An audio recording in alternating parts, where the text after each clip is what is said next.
वैद्युत आवेशों का जो मूलभूत गुण होता है, जो basic properties of electric charge होते हैं, उसमें पहला जो उसकी प्रॉपर्टीज है, जो उसका गुण है, वह होता है आकर्षण तथा प्रतिकर्षण। आप देखे होंगे, जैसे कि इसके पहले मैं बताया था कि समान प्रकृति के जो चार्ज होते हैं, यानी जो सजातीय होते हैं, जिन पर एक तरह का चार्ज होता है, वह एक दूसरे को रिपेल करते हैं, यानी प्रतिकर्षित करते हैं। यानी अगर या तो दोनों प्लस प्लस हो या तो दोनों माइनस माइनस हो, अगर वह सजातीय है, एक तरह का चार्ज है, तो उनके बीच जो फोर्स अप्लाई होगा, जो बल अप्लाई होगा, वह फोर्स जो होगा वह कौन सा फोर्स होगा?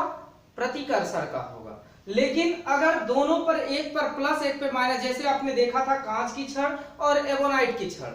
कांच की छड़ को जब हम बिल्ली के खाल से रगड़ा गया था, और जब एवोनाइट की छड़ को किससे? फर से रगड़ा गया था, तो इस कंडीशन में आपने देखा था कि जो कांच की छड़ थी उस पर प्लस चार्ज आया था और एवोनाइट की छड़ पर माइनस चार्ज आया था। दोनों एक दूसरे को आकर्षित कर रहे थे। यानी आवेशों का जो गुण होता है कि जब वह विपरीत हो जाते हैं तो वह एक दूसरे को आकर्षित करते हैं, और जब समान प्रकृति के रहते हैं तो एक दूसरे को प्रतिकर्षित करते हैं। तो यह पहला गुण था आकर्षण तथा प्रतिकर्षण का, अट्रैक्शन और रिपलाइजेशन का। देखिए, अब आवेश का संरक्षण यानी कंजर्वेशन ऑफ चार्ज। आवेशों का संरक्षण होता क्या है? आप देखिए, ऊर्जा संरक्षण का नियम पढ़े होंगे। ऊर्जा संरक्षण के नियम में आप पढ़े होंगे कि ऊर्जा न तो उत्पन्न की जा सकती है और न ही कहीं नष्ट की जा सकती है, केवल ऊर्जा को एक रूप से दूसरे रूप में बदला जा सकता है। उसी तरीके से आवेश संरक्षण का भी नियम है। आवेश को न तो उत्पन्न किया जा सकता है और न ही नष्ट किया जा सकता है, केवल उसके रूप को बदल सकते हैं। आप जैसे कि आपको एक एग्जांपल में इससे पहले आप समझे थे कि देखिए, आवेशों के बारे में जब धनावेश और ऋणावेश पे हम बात कर रहे थे, तो उस समय बताया गया था एग्जांपल आपको कि दो, मान लीजिए कोई पदार्थ ले लीजिए और दोनों को आपस में रगड़िए, फ्रैक्शन कराइए। तो रगड़ने से क्या होगा? किसी एक से इलेक्ट्रॉन निकल करके जो नाभिक के द्वारा बाहरी कक्षा का इलेक्ट्रॉन कम बल से बंधा होगा, वह क्या होगा? निकल करके उत्तेजित अवस्था में आने पर अपनी कक्षा को छोड़ करके दूसरी की कक्षा को ज्वाइन कर रहा था। तो इसका मतलब यह हुआ कि यहां से इलेक्ट्रॉन निकला तो दूसरे की कक्षा को क्या किया? ज्वाइन किया। ये नहीं वो नष्ट हो गया, खत्म हो गया, नहीं, यहां से जो इलेक्ट्रॉन निकला वह इलेक्ट्रॉन कहां गया? दूसरे पदार्थ पर गया। तो इस तरीके से हम यह कह सकते हैं कि आवेश न तो उत्पन्न होता है, उत्पन्न भी कहीं से नहीं किया गया, इसी पदार्थ से निकला। ये नहीं हुआ कहीं और से आ गया, रगड़ा आपने, तो रगड़ा तो इस पदार्थ से निकला, इस पदार्थ पर क्या हो गया? चला गया। यानी एक पदार्थ से निकल करके दूसरे पदार्थ पर चला गया, यहां से पहले से निकला दूसरे पर गया। यानी न तो कहीं और से उत्पन्न हुआ, उत्पन्न इसी से हुआ, और न तो कहीं नष्ट हुआ, नष्ट भी नहीं हुआ, यहां पर जाकर के ज्वाइंट हो गया। तो वही आवेश संरक्षण का नियम जब भी लिखने के लिए आवे तो आप सीधे सीधे शब्दों में लिख दीजिए कि आवेश न तो उत्पन्न किया जा सकता है और न तो नष्ट किया जा सकता है, वह केवल एक पदार्थ से दूसरे पदार्थ पर चला जाता है, यानी अपने रूप को केवल परिवर्तित कर लेता है, जिसे आवेश संरक्षण का नियम कहते हैं। अब देखिए, विद्युत आवेशों की योज्यता, योज्यता क्या होती है, एडिक्टिविटी ऑफ चार्ज क्या होता है, इसको समझने के लिए आप बहुत अच्छी तरीके से समझ सकते हैं कि मान लीजिए कोई पदार्थ है, उसमें बहुत सारे आवेश उत्पन्न है, अलग अलग कोणों पे, किसी पे मान लीजिए प्लस क्यू है, किसी पे माइनस क्यू है, Q1, यहाँ Q2, यहाँ फिर प्लस Q3 ले लीजिए, माइनस Q4 ले लीजिए, प्लस Q5 ले लीजिए, प्लस Q6 ले लीजिए, फिर उसके बाद माइनस Q7 ले लीजिए। अलग अलग तरह के कणों पे अगर अलग अलग चार्ज है तो उनका जो कुल आवेश होगा, यानी विद्युत आवेशों की योज्यता होगी, उनका टोटल जो चार्ज निकल के आएगा Q इक्वल, जिसके जो प्लस में रहेगा वो प्लस में, जैसे Q1 प्लस में, minus Q2 plus Q3 minus Q4 plus Q5 plus Q, दोनों ये 6 प्लस प्लस में है तो प्लस Q6 और माइनस Q7। तो यह इसका जो टोटल चार्ज निकलेगा वो अलग अलग कणों पर उपस्थित चार्जों के बीजगणितीय योग के बराबर होता है। बीजगणितीय योग का मतलब क्या? जिसके आगे प्लस रहेगा उसके आगे आप प्लस में लिखेंगे, और जिसके आगे माइनस, जो नेगेटिव चार्ज होंगे उसके आगे आप माइनस लिखेंगे, उसी को बीजगणितीय योग कहते हैं। यानी किसी भी पदार्थ का जो कुल आवेश होता है वो उस पदार्थ के अलग अलग कणों पर उपस्थित जो आवेश होते हैं उनके बीजगणितीय योग के बराबर होता है। ये विद्युत आवेश की योज्यता का गुण है। जो चौथा गुण है वो है आवेशों का क्वांटीकरण, यानी quantisation of charge. Quantisation of charge देखिए कभी कभी एक नंबर में पूछ देता है कि आवेशों के क्वांटीकरण से आप क्या समझते हैं, यानी क्वांटिजेशन ऑफ जो चार्ज होता है वह क्या होता है। तो देखिए हम सबसे पहले एक फार्मूला आपको पता होगा, Q equal plus minus N into E, यानी Q का जो फार्मूला होता है वो N इंटू ई के बराबर होता है। N क्या होता है, N जो होता है वो नंबर ऑफ इलेक्ट्रॉन होता है। क्या होता है, नंबर ऑफ इलेक्ट्रॉन, यानी इलेक्ट्रॉनों की संख्या, इलेक्ट्रॉनों की संख्या होता है। और जो ई होता है वो चार्ज ऑफ 1 इलेक्ट्रॉन होता है, यानी एक इलेक्ट्रॉन का आवेश, और एक इलेक्ट्रॉन का जो आवेश होता है वो 1.6 into 10 to the power minus 90 coulomb के बराबर होता है। कितना हो गया, 1.6 into 10 to the power minus 90। तो यह ध्यान रहे, यानी जो E का मान होता है वो हमेशा क्या होता है, निश्चित होता है, कांस्टेंट होता है, नियत होता है, वो कभी भी बदलता नहीं, हमेशा इसके बराबर रहेगा। और दूसरा N जो होता है वो पूर्ण संपूर्णांक संख्याएं होती है, जैसे 1 2 3 4 5 धन पूर्णांक संख्याएं हो गए। तो बात समझ में आ गया, N का मान जो हो गया वो नंबर हो गया 1 से लेकर, लेकिन ध्यान रहे कि वह पूर्णांक में होता है। किसमें होता है, पूर्णांक में होता है। पूर्णांक का मतलब वो भिन्न के रूप में नहीं लिखे जाते।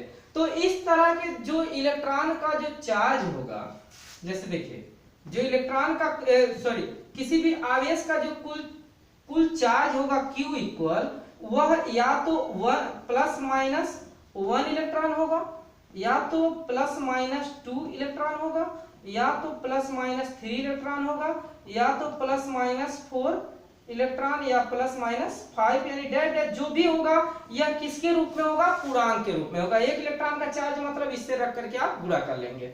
तो यहां से यह टोटल Q जो निकलेगा वो हमेशा पूर्णांक में होगा, कभी भी यह भिन्न संख्या के रूप में नहीं होगा। तो यहां से आवेशों के क्वांटीकरण का अगर आपको डिफिनेशन लिखना हो, परिभाषा लिखना हो, तो क्या होगा। तो यहां से आप लिख सकते हैं, ध्यान दीजिएगा, E मतलब एक इलेक्ट्रॉन का आवेश, N मतलब इलेक्ट्रॉनों की संख्या, यानी एक इलेक्ट्रॉन का जो आवेश होता है वह इलेक्ट्रॉनों की संख्या का क्या होता है। हम दोनों के बीच में किस तरह का चिन्ह है, गुणे का ना, तो हम गुणज बोलेंगे।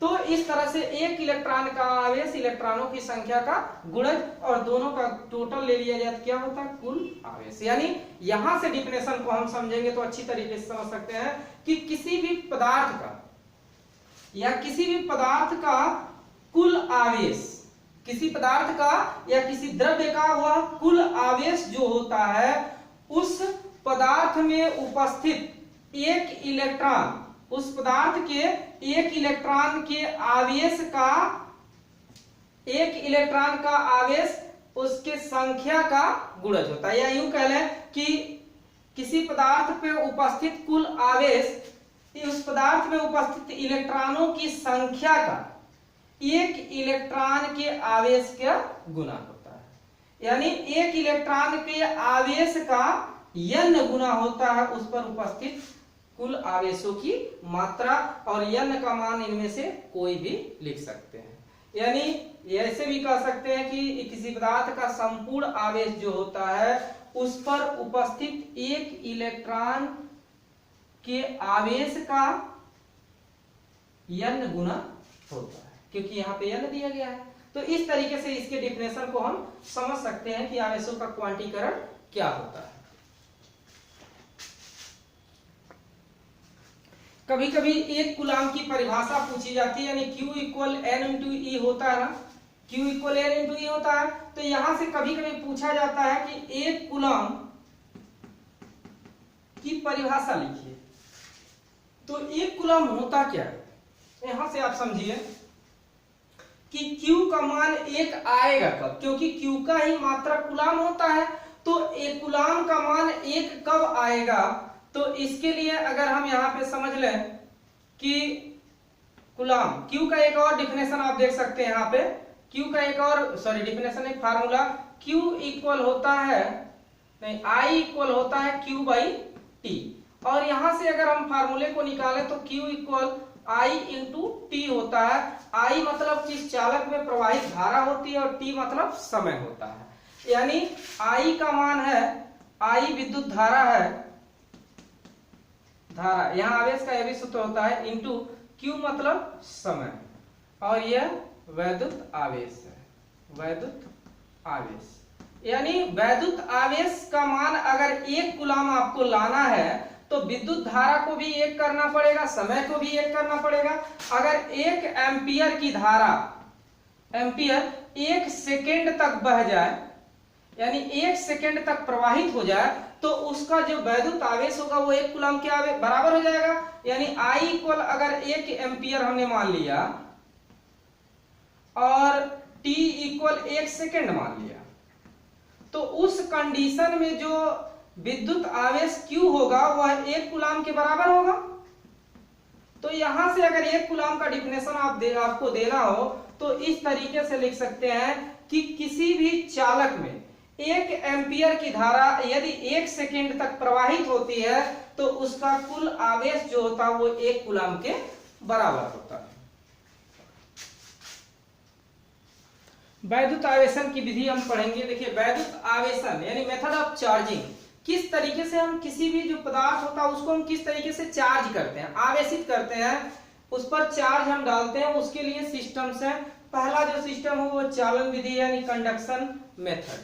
कंडक्शन मेथड क्या होता है कि जैसे मान लीजिए कोई चालक है जिस पर चारों तरफ प्लस Q आवेश है,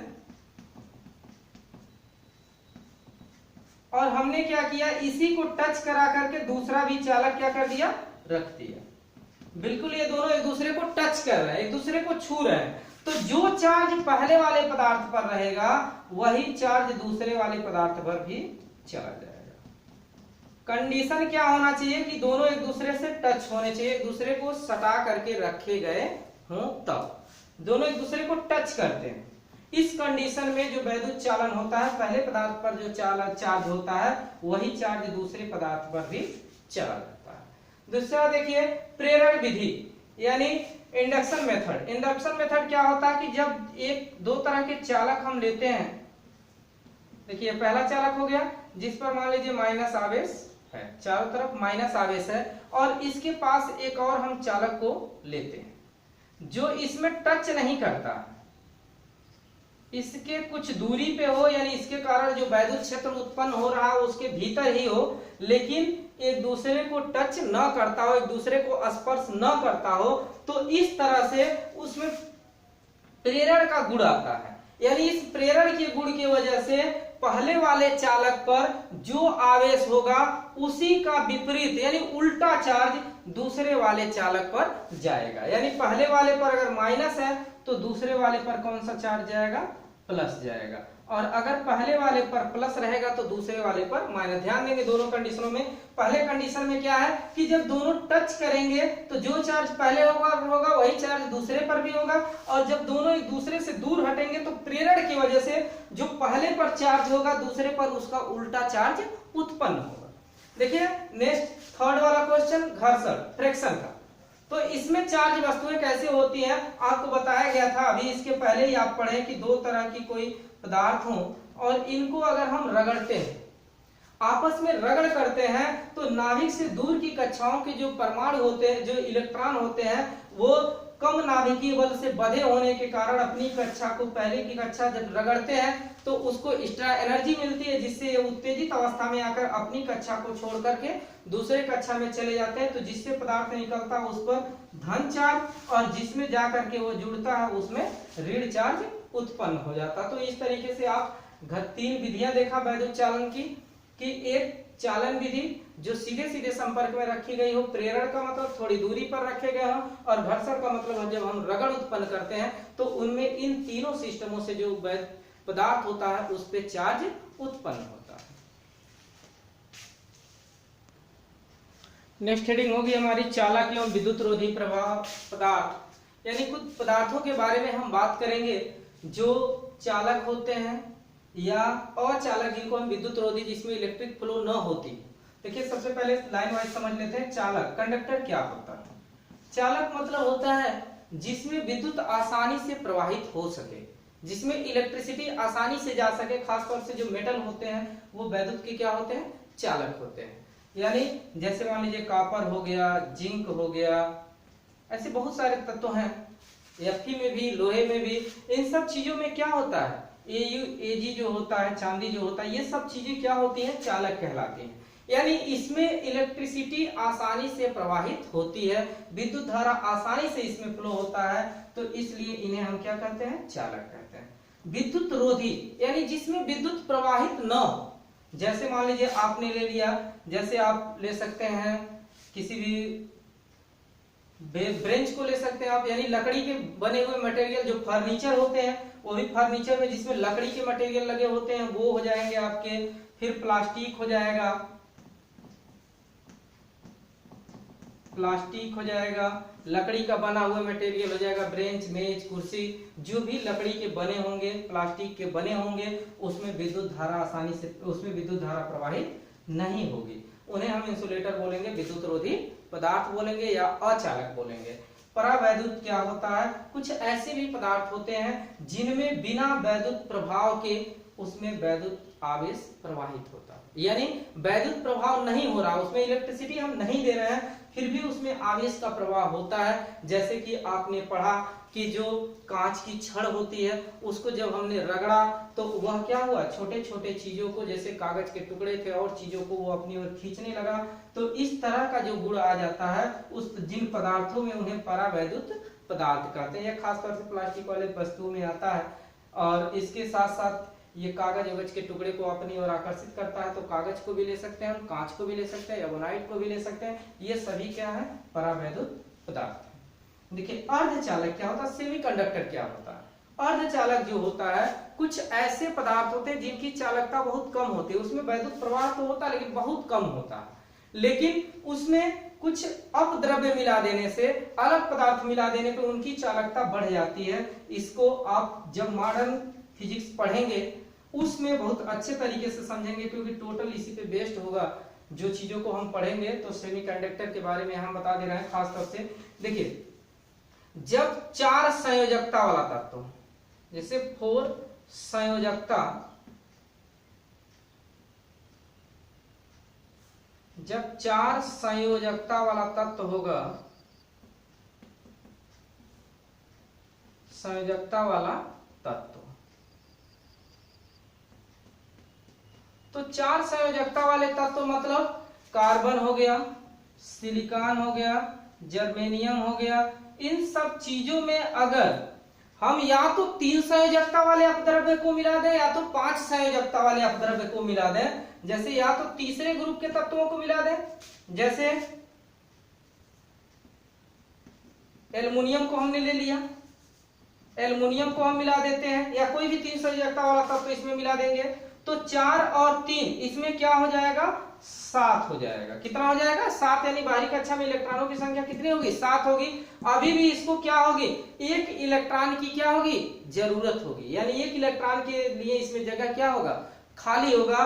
तो उसी की वजह से इसकी चालकता क्या होगी? बढ़ेगी। आगे हम पढ़ेंगे किस तरीके से ये काम करता है। सीधे सीधे यहाँ समझिए, सेमीकंडक्टर क्या होता है कि इसमें इसकी चालकता बहुत कम होती है, लेकिन जब इसमें अपद्रव्य मिला दिया जाता है तो उसकी चालकता बढ़ जाती है। अब ये कितने टाइप के होते हैं जब हम मॉडर्न फिजिक्स पढ़ाएंगे उस समय उसको डिटेल में आपको पढ़ा देंगे, लेकिन फिलहाल अभी इतने के लिए देख लीजिए चालकता क्या है, विद्युत रोधी क्या है, जिसमें आवेश प्रवाहित हो जाए, जिसमें आवेश प्रवाहित न हो, और जिसमें बिना वैद्युत प्रभाव के आवेश प्रवाहित हो। अर्धचालक जिनकी चालकता बहुत कम हो लेकिन कोई अपद्रव्य मिलाने देने से उनकी चालकता बढ़ जाए, तो वो क्या कहलाते हैं? अर्धचालक कहलाते हैं। तो यहाँ तक के चैप्टर को हमने देखा, ये हमारा बेसिक कॉन्सेप्ट था। पहले वीडियो में हम यहीं तक पढ़ेंगे। इसके बाद से जो हमारा चैप्टर शुरू होगा कूलाम का नियम, और उसके बाद उसके आने वाले उस तरीके से किस तरह से हम वैद्युत क्षेत्र के बारे में पढ़ेंगे, टोटल चीजों का। लेकिन सबसे पहले हम ये बेसिक अगर हमारा पता रहेगा तभी हमें आसानी होगी। और जो कूलाम का नियम पढ़ेंगे उसी पे बेस्ड बहुत सारे फार्मूले होंगे जिसके आधार पे हम आगे के फार्मूले को डिराइव करेंगे। तो सबसे पहला काम इतने चीजों को जो बेसिक आपको पढ़ाया गया पहले आप देख लेंगे, और जहां कहीं भी आपको कंफ्यूजन है दोबारा आप उसमें कमेंट कर देंगे कि आपको प्रॉब्लम क्या है, आपकी सारी समस्या का फिर से समाधान कर दिया जाएगा।